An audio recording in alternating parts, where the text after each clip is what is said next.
rule Britannia. Alright, we're live. I think we're live. Awesome. So welcome everybody. There's no dev clash just yet. That will, with all luck, be returning next week. So instead, you get me. But not just me, we also have Rule Britannia and the England Update 1.25, and I'm going to take us through that at a lovely leisurely pace today. So we're going to start off with something not really related to changes in the game, but this won't really affect most of you, since if you're watching this then you already follow a lot of what we do, but we're doing this very strange thing where we actually tell you we're updating the game. So as of 1.25, when we do updates to the game, you're actually going to get a banner telling you what has changed in the game. And you can either read more, which is going to take you to the website to read more patch notes and stuff, or you can just close it and this thing's not going to show again until we do further updates to the game. So bish bash bosh, away you go. Let's get down into that map. We're playing on the 1.25 England build. So I'm going to talk about changes both to the free game itself and what you get along with Rule Britannia. And if I see anybody jumping out with stuff in chat, then I will do my best to address that, even if my best ain't that great. So first off, what has changed? Well, immediately you can see we've done quite a bit of map work here over in the British Isles on Britain, Ireland, and of course North France and the Low Countries. So quite a few countries added to Ireland, lots of new provinces added there, and to England and Scotland, as well as the Isles being added here as a vassal of Scotland. As usual, all the map changes we do are free. Whether you purchase Rule Britannia or not, you will get this update done freely. Moving down, you'll probably recognise quite a few changes done along northern France here. And if we go down into the Low Countries, you'll notice some specific changes like Utrecht having 2 provinces, the same for Friesland, and even Jura and Upper. I'm not even going to try saying that.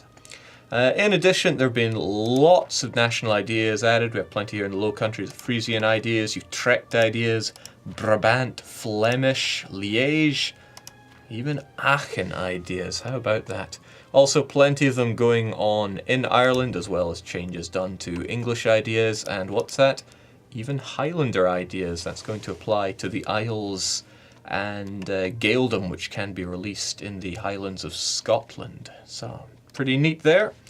What are we going to look at now though? Well, if we jump into, let's say, Scotland. Let's take a completely unbiased country and go for Scotland and jump right into the game. We'll just play on normal mode so that I can cheat myself silly. That sounds pretty good. So we can see the map and the ideas there when we were picking our country, but now that we get into it... yes, I forgot about mentioning this, but we have also updated the startup screen with various nations in our focus area here. So if you like to read the blurb and find out more about what's going on, then you'll find more to indulge yourself with there. So let's take you away and get stuck in here.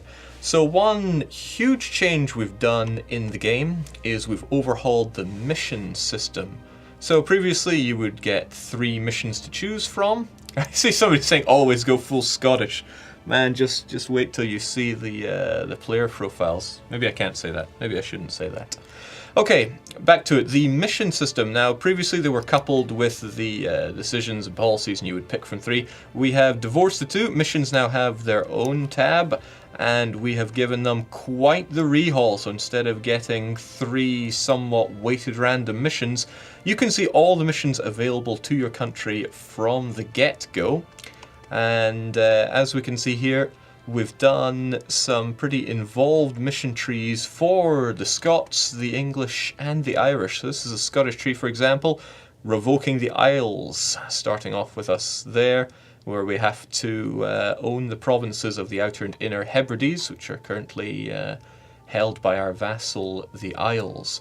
We proceed down, we'll have a mission for the Bank of Scotland, weathering the Reformation. That's one of our trees here. And then the centre one that forks out big is the Auld Alliance.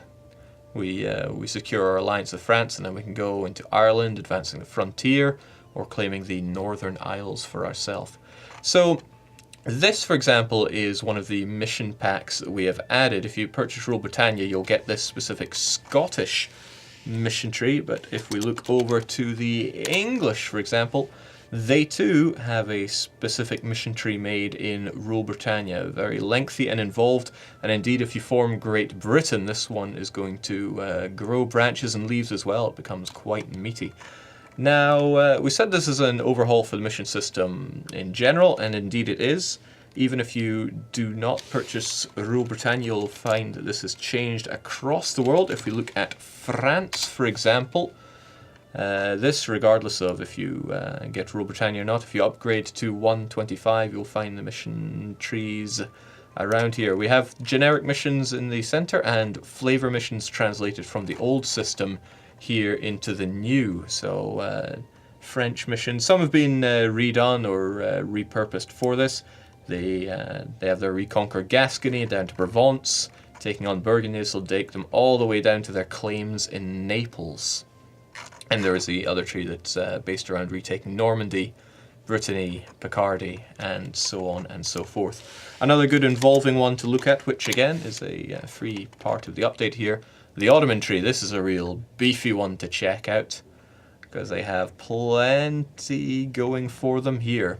And if you had previously gotten the Purple Phoenix expansion, if I jump over to everybody's favorite country, Byzantium, you'll find that the Purple Phoenix missions have also been incorporated into here for, say, converting Asian Minor and the Balkans, recovering Antioch, recovering Jerusalem.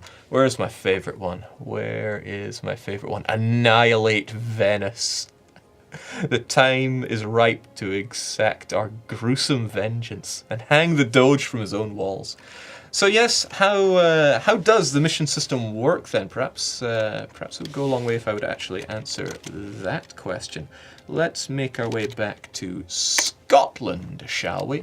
For example, they have the Auld Alliance, and the fact that it's coloured in, you can tell that it's a current mission. And what we have to do is fulfill the criteria here, and then we will be able to complete it. So, for example, this Old Alliance, we need to score an alliance with France. Well, lucky us, they are friendly towards us. Surely they will take it, not leaving anything to chance, though. How about I actually... Nah, we'll give it a day. We'll live dangerously. There we go. So, France has managed to... well, they have decided to take the alliance. And now the mission is fulfilled here. And we can complete it simply by clicking on it to get our reward. The reward we see here. It gives us quite a lot of claims. Permanent claims that will help us get through the rest of our mission. So now this opens up the Into Ireland, advancing the frontier, and claiming the Northern Isles. And this is how you work down the trees. Sometimes, like in this case, it'll open up the opportunity to do plenty of other missions. And there's plenty. Oh, and of course there are times when you need to complete a couple of missions to unlock the next one, like Rule Britannia. You're going to need London and to take all of Ireland for that. So that's quite a change to the mission system there. And as I said, the fundamental change here is free, and owners of Rule Britannia will get specific Scottish, English, and is that going to do it? And of course Irish missions as well. And when you form a mission, you also take their missions too. Okay. Somebody's asking for missions about the PLC. If we look over to Poland, there are lots of countries with their own missions. At the very least, everybody gets these 15 generic missions that have been made for pretty much all countries. And depending where you are in the world, you'll have some extra ones like Global Dominance and Faith's Bastion for Europeans. And the Polish tree is going down friendship with Lithuania, reclaiming Prussian lands, Mazovia, even integrating Lithuania, and defeating the Knights. Very good. Is there... perhaps we can... Oh, what's it? Oh, okay. Blondie's on it there. Nice one. Thanks for that. Alright, so looked quite a bit at missions there. How about we... No, there's one other thing. One other thing I really want to look at with missions. Where are we going to go with that? I think we'll go back to good old Scotland, because you can't go wrong there. Where are we? So, advancing the frontier. Maybe you're like, frontier, where are we talking about? Well, what we've done is we've added this right here. We actually highlight provinces that are required for missions, and if you click on it, it's going to center on one. So it's like, oh, maybe the frontier's over in Kazan or Saratov or Crimea. Now where is it? Oh, over here. There it is. And I know what you're thinking. You're like, can we have this for decisions and achievements? The answer is yes. Yes, you can. I can see somebody in chat going, finally. Yeah, it's amazing the way things can go here. So, and again, also with into Ireland. So if we want to make our way into Ireland, this mission requires us to get something of a beachhead over in the north and Northern Isles as well. So highlighting 4 missions, decisions, and achievements. And somebody's saying blue flames for multiplayer. I 99% promise it. 99.9% promise it. Why not? Because I've been reminded every single day since somebody had that idea about having blue flames for multiplayer wars. Okay, perhaps we shall move along then. So we looked at the map, we looked at the new missions and even the highlighting. Let's go to one of the features in Rule Britannia. So if you purchase the Rule Britannia expansion, you are going to have access to coal. Coal has been added as a latent trade good in the game. That means certain provinces, if we look over at the trade goods map mode, they're going to be striped with light blue. That means they have coal there as a latent good. We have plenty of this across the world. We've got it over in France, Siberia, across in Germany. Oh man, quite a lot for Bohemia to take over there. So what is coal? How's this special? What's it going to do for us? Well, throughout a lot of the game, it's going to sit there as a latent resource, but when the Enlightenment is present and embraced by the owner, and either the development is high enough or the owner's innovativeness is high enough, more on that later, then the province's trade good will switch to coal, and coal is a super trade good for the late game. Its price is 10 ducats a piece, which far outstrips any of the other trade goods, and it can be used with a special manufactory right here, the furnace. Now the furnace is a special type of manufactory because it will globally increase the goods produced for your nation rather than just increasing it locally, which is what the regular manufactories do. So coal will be available across the world, and I think there are roughly 50 coal deposits across the world. Can we take a quick glance? I'm sure there are people that are going to ask, where's coal, or is coal here, or here, or here? So why don't we take a quick look. If a province is striped, like here and here, that means there is the latent coal trade good there. So quite a few over in Asia as well. There we go, there we go, there we go. So plenty across the world to be had, even in the New World. And if you play with the random New World, they will be randomly distributed. Who would have thought? Who would have thought indeed? People are asking about coal in the Dutch region, none quite here in the lowlands, but you get it over in Aachen, Westfalen, and Namur. Okay, so that's our coal there. But I was talking a bit about the new manufactory there, the furnace one. One free quality of life update we did was we found it really quite tedious to click between all the manufactories to try to figure out which one should be built where. Now we have taken all the regular manufactories and condensed them into one single button, and you can compare which one is best rather than having to click between them and go, okay, maybe I want the one for cloth or maybe the one for iron. No, you can compare them all against each other just from the click of one button here on manufactory. The furnace is separate from that because it doesn't work quite like the other one, so there are different considerations to be made there. So yes, no more clicking between several dozen different manufactories. There is one button, one decision to be made. Show me the money. Alright, so there's our coal, there's our manufactories. Next, I want to talk about steering trade, and for that we're going to jump into the seat of England here. So, let's say you're playing as England, you love the English Channel because, man, this is where the ducats flow in, but bear with me here. Money is good, but what if you had more money?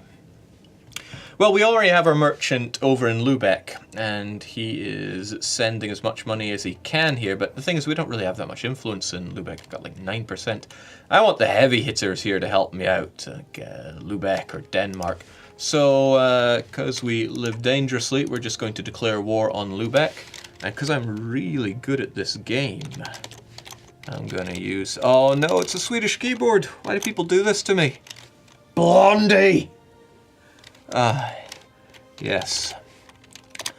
You could just change it to English. I could, but I'm this close to being drawn up for it because I keep changing every keyboard in this company to British English, and people get so mad at me. It is very annoying. Yeah, it's pretty great. Okay, that aside, we're going to use the best casus belli and declare war on Lubeck because, yeah, that's just the way we roll around here. Oh man, Scotland don't like us. What a shame. Okay, so we have soundly defeated Lubeck in our war of aggression. And there's many things we could do to them. Maybe I could just take the land, but I think quite a few people won't be very happy with me for doing that. So what are we going to do? Well, I said I really wanted the trade here. And we're going to use this new peace treaty that's introduced in Rule Britannia to steer the trade. It's 60% cost, so it's twice that as actually just transferring trade power. But what's that going to do for us? The merchants of Lubeck are going to be forced to steer trade to England for the duration of this truce. So let's force them to do that. Yeah. What an age of wonder. Oh man, I turned off Terra Incognita. Let's put that back, although it is still the age of wonders. Let's let the month pass for everything to rejig itself in the trade. Because now, you know, there's some money that we collect here. But oh, now we collect quite a bit more. Because what we have done is we have forced the Lubeck traders to push trade towards the English Channel. Now this can be done by war, it can also be done diplomatically if you think you can leverage enough against somebody to diplomatically use their merchants that way. So if we look over at Lubeck, which of course is HSA as their tag, they no longer have manual control over their merchants. They are forced to send everything they can towards the English Channel. They're even in the North Sea pushing it towards the English Channel. So pretty brutal thing you can do if you are a big bullying power wanting that sweet trade. So if we take an example of, I don't know, Austria, they're never going to agree to it, but let's take them as an example. We could ask them to steer trade to us, and they're just laughing at us going, you what, mate? Because of course we're not scary enough for them to want to do that. But yes, it can be done diplomatically, and it can be done by warfare. Okay, what do we have next? I swear I wrote a lot of this down. Okay, next up, we're going to look at innovativeness, and we might as well stay as England for this. This is the Rule Britannia and the England update that we're looking at, so why don't we stay right here. So there is a new value under your tech tab called innovativeness, and how this works is every time that you are the first to a new technology or idea, you're going to get a boost to it. So why don't we get some PowerPoints to figure it out. Man, I'm so good at this game. Like a month has passed and I've already capped out on all of our powers here. So naturally we're going to be the first to the next admin tech, and of course the dip tech and the mill tech, because we're so good. I mean, that's Henry for you. He's a forefront in innovative thought. So what this has done is this has increased our innovativeness, and this is going to reduce all power costs up to a maximum of 10% discount. And this covers everything that you spend Monarch points on. Additionally, this is going to grow every month because we are now ahead of time in technology.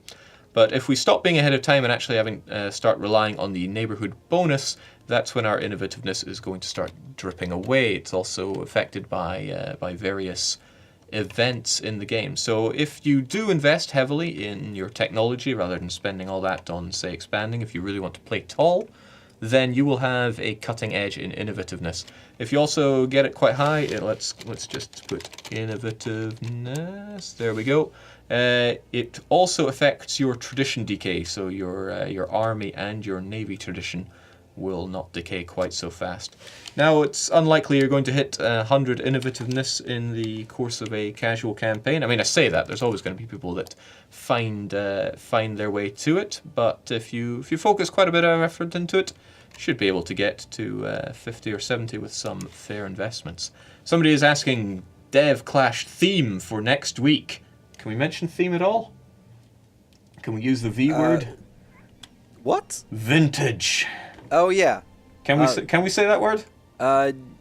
Maybe not, because we're No? not really doing that. No? Okay. Well then, no, I can't say that. No. Never mind that then. But yes, Dev Clash will be returning next week. Steer Trade, yes, that is part of Rule Britannia, so that is a peace deal, and diplomatic interaction is tied to the Rule Britannia immersion pack. So we're still in England. Why don't we have our own kind of Reformation here? For that, I'm going to do event Anglican, and that gives the game away, but need to... Swedish keyboards every day. 14, here we go.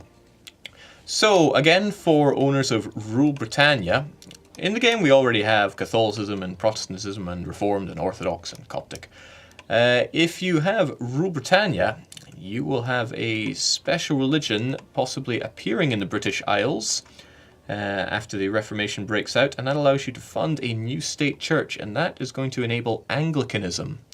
You can, of course, ignore it or even evangelize it to get yourself a centre of reformation, more religious zeal for yourself, but let's just go with founding the new state church.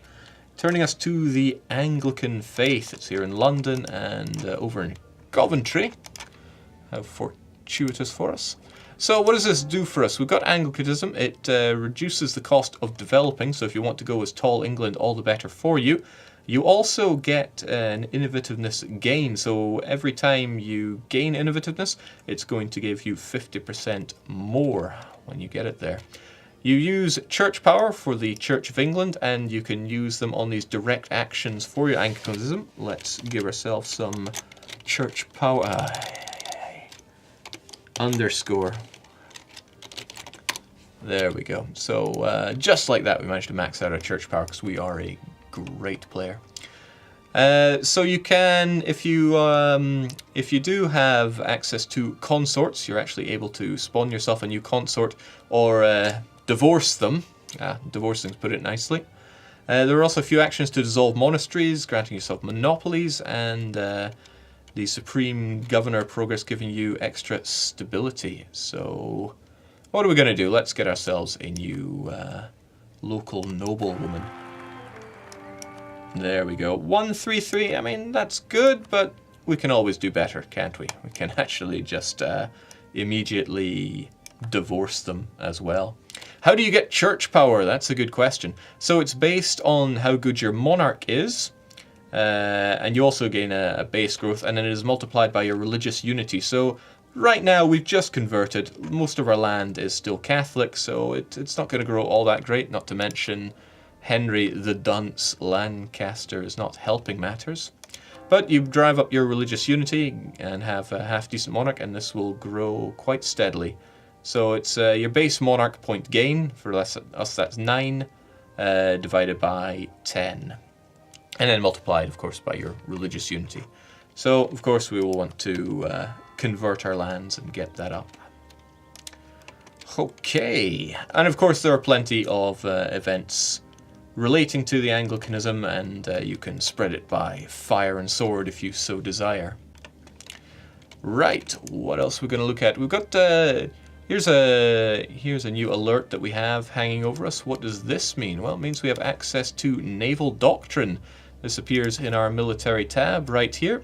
And what it means is if you have a naval force limit exceeding 20, then you're able to set your naval doctrine, fleet and being, the free oarsman, a merchant navy, or shipboarding. And this is monetarily going to cost you, depending on how large of an active navy you have. After all, these sailors do need some level of retraining towards your doctrine. And this will drive down your maintenance, give you your galleys cutting edge bonus, give yourself some trade power if you're interested in trading more than fighting, and shipboarding, which will give you a better chance to capture enemy ships. I've both heard people saying this is the best and the most useless ability here, so that means it's pretty good there. But if you are playing as a British cultured nation, you also have access to the wooden wall.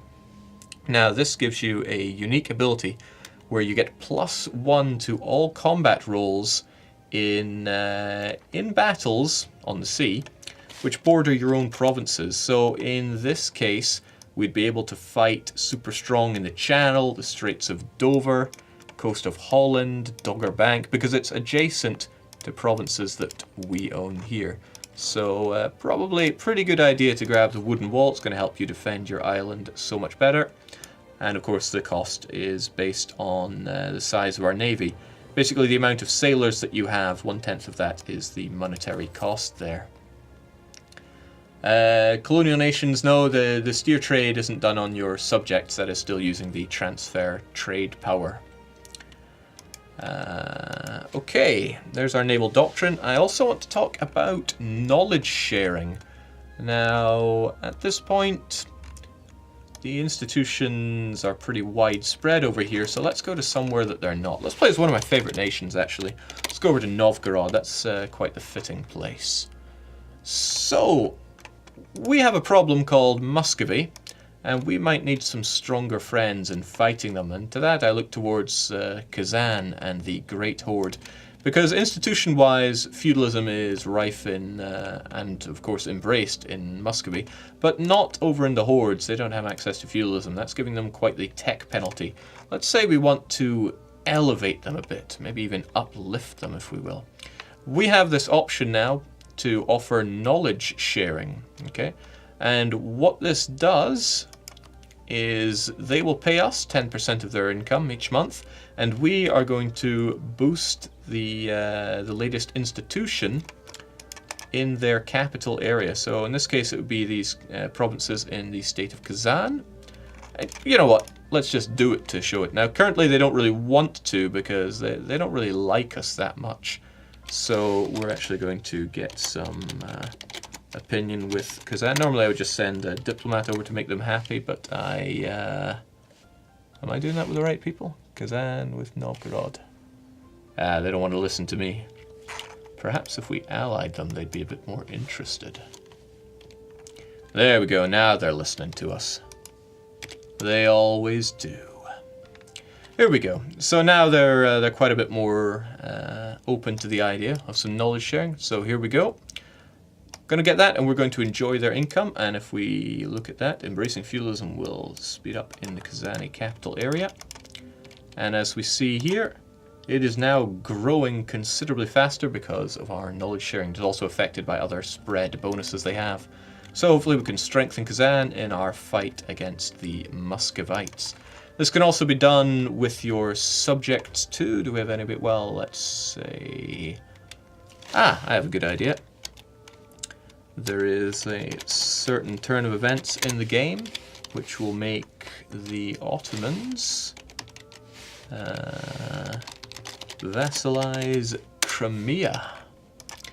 So now, with our exceptionally skilled play, we have Crimea as a subject. Crimea also a horde. They don't have access to feudalism, but we can help them out with that. So here we go. We're actually going to pay the difference here, but this is a way to really help out with your subjects' growth of institution. And again, I think if we let the month pass here, we have the technology. There we go. Feudalism is now spreading in their capital area. Going to make it a lot easier for them to embrace. Can you ask somebody to share their knowledge? You can't directly ask somebody. However, if you are allied with somebody that has it and you can afford it, then the AI is quite likely to offer it to you, as long as they have the range on you. I believe it is the colonial range to do that. Ika Bakaner, pointing out my use of uplift there. Perhaps we've all been playing some Stellaris. So, what do we have there? I think we've done quite the roundup of the features there. I also want to talk about the unit pack. So if you purchase Rule Britannia, you are also going to have access to the new unit packs that we have put in, and it's 4 separate packs, I believe, both West and East Irish. So the Irish unit models have all been given their unique models here. It also covers the Isles here. I think, can we make our friendly neighborhood... oh, I'm at war. That's the problem. It's always a problem. Get away, France. trying to have Wales on the map here, and you're not making it easy. There we go, get our own Welsh unit as well. Wales also get an achievement. We can talk about that in a wee bit. And I've had a question come in quite often about, of course, Scotland. And the question is, can we get some kilted Scots? Well... oh no, I don't want this showing up. Away you get. You're going to ruin the moment. There we go. It's like this is a Scotsman, and then the Scotsman levels up, and this is to go even further beyond. So yes, we can have Scots in kilts. I can see you there, Dino. Jake has broken everything. That's what we do. So yes, kilted Scots available for you in Rule Britannia. Also have units, like I said, for Wales, the Irish, the Scots. Also Brittany and some revolters as well. I believe even Normandy. Can I put something to that? Can I? Yes, we are at peace, so we can become super Normans. Living dangerously here. There we go. And let's quickly erect ourselves a unit so we can see. Oh man, Scotland really advanced in tech. They got permanent navies, ironworking. They're on top of their game. And let's go through some Norman units here. Hell yeah. Okay, so like I said, you get the unit packs along with Rule Britannia. We also have added 10 new achievements along with the 125 England update. And I don't want to spoil all of them because we're going to reveal them in a dev diary. Also, I'm not playing in Iron Man mode, so I'm not about to reset to bring it up. But how about the Welsh? They have an achievement now, Home and Away. And there are 6 provinces they need to take for that. Pretty sure you know which 6. And we also have another one based around your consorts with with Anglicanism called Chop Chop, if you make your way through 6 consorts. Okay, did we have any questions coming in? Oh my, let's see. So, mission system and custom nation. So, as I've said before, there are these generic missions that we've added for all non-flavorful missioned countries. So, as a way of... because when we did the mission redo, we had to take away quite a few of the repeatable missions that just wouldn't work in the new system here. So we have replaced those with these 15 generic ones, which give much meatier rewards compared to the old system. Generally, you were given effects that are 15 or 25 plus years long and have quite a bit more meat to them. Additionally, you get extra missions depending on where you are in the world. So even if I tag over to, I don't know, there's good old Congo. Where's the love for Congo here? So again, they have access to these generic missions. There is not, sadly, at the moment at the very least, a special Congo tree, but they have access to the slave trade, African modernization, and wealth of Africa missions. Are mission rewards temporary, or do they give permanent rewards? Yes. There are ones that are temporary, there are ones that are very permanent. If we go back to Scotland, for example, where the central coal belt mining, for example, will give a huge permanent bonus to your development there, and a 20-year modifier for an area. So you will have ones that give permanent and ones that give timed rewards. Additionally, many that revolve around conquest will give you permanent claims on the area that you need to take. You can also choose when you fulfill the mission, so you can choose when you get that. So if, pick a nation, any nation. Let's say Brittany, and you fulfill the high income. Well, the reward there is extra construction cost and lowered construction time, but if you want to time that properly, you can fulfill this mission when you like. What else do we have in? So yes, the custom nations, you will get the generic ones, plus depending on your situation and where you've popped yourself, you'll get the extra missions there. I think Ethiopia is a good country to check for situations. So they have missions based around being Coptic, of course. They want to liberate their holy sites.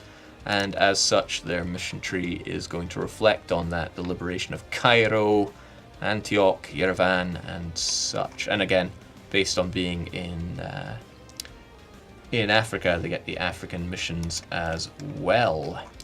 There are probably going to be lots of questions about, what about these guys' missions, what about these guys' missions, and so on and so forth. I'm going to take 2 of them, why not? Austria, because I'm already here, so they have decline of Hungary, Royal Hungary, and then going on to take the Croatians, the Italians, and Transylvanians, as well as securing the electors and controlling Bohemia. If it's a special mission for that nation, you'll see a shield at the top. This mission is available because you are playing as Austria. Well, I'm a fickle individual. I want to play as Brandenburg. And they're going to get their missions to reclaim Neumark, the Pomeranian succession, expansion there. And because they're in the HRE, they're going to get their own imperial ambition, Charlemagne legacy mission. So it's there are nations that already have their own flavored ones, like this, where you have the Brandenburg, Prussian, Pomeranian expansion. And there are ones based on where you are in the world. And then there are also the generic missions, so plenty there. Do we get new missions if we tag switch? That is scriptable, and I'm gonna go with yes. Okay, I think we're going to call it there. That's just been through the free stuff along with the 125 England update, as well as the new features and unit packs that you get with Rule Britannia as well. I guess the only other thing that I haven't mentioned is the Rule Britannia immersion pack will also include new British-themed music that we've added. Blondie, do you have that available? Can we have it as like the sign-off music? He's looking, he's thinking. It might just be possible. Oh, hell yes. There we go. So yes, Rule Britannia and the 125, jinx, these numbers getting high. The update will be coming soon. I don't have something more specific than soon yet, at least. Do stay tuned for more information, and of course we will be continuing our Dev Clash, if all goes to plan, next week. So this has been us showing it all off, so cheers for joining, and we will see you again later.